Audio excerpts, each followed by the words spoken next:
प्रदेशामध्ये नाही कुणाच्या बाबाचे कोण म्हणतो देणार नाही अरे घेतल्याशिवाय राहणार नाही कोण म्हणतो देणार नाही घेतल्याशिवाय राहणार नाही कोण म्हणतो देणार नाही रद्द करा रद्द करा रद्द करा रद्द करा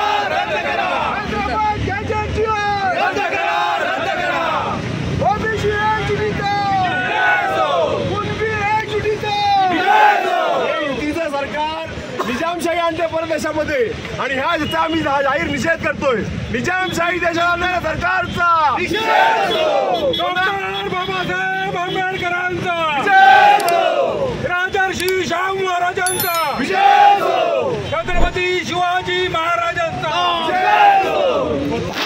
असल्यानं डायरेक्ट त्यांच्या 58 लाख नोंदी तो आम्ही तपासणार आणि त्यांना कुणबी म्हणून जाहीर करणार असं शक्य झालं असतं।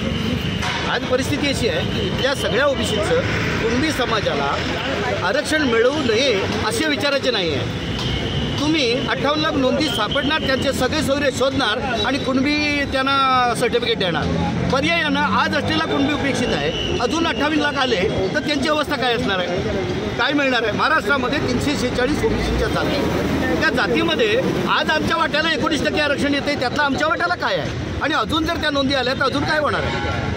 त्यांच्यासाठी वेगवेगळं आरक्षण 10% दिलेलं आहे EWS असेल SBC असेल ही जर असताना सुद्धा तर तुम्ही अजून ओबीसीमध्ये येऊनच आम्हाला पाहिजे असा हट्ट असेल तर हा ओबीसीच्या हक्कावर गदा आहे। स्थानिक निवडणुका ज्या आहेत स्थानिक स्वराज्य संस्थांच्या त्या देखील राज्यामध्ये लागलेल्या नाही आहेत आणि त्याच्या माध्यमातून ओबीसीवर एक प्रकारे अन्याय होतोय असं वाटतंय का? निश्चित अन्याय होतो असेल हा होत आहे आणि जर असंच राहिलं तर मग आम्हाला सगळ्या ओबीसीना विचार करावा लागेल की आमच्या हिताची माणसं कोण आहेत। रत्नागिरी 24 न्यूज चॅनलला आताच सबस्क्राइब करा आणि शेअर करायला विसरू नका।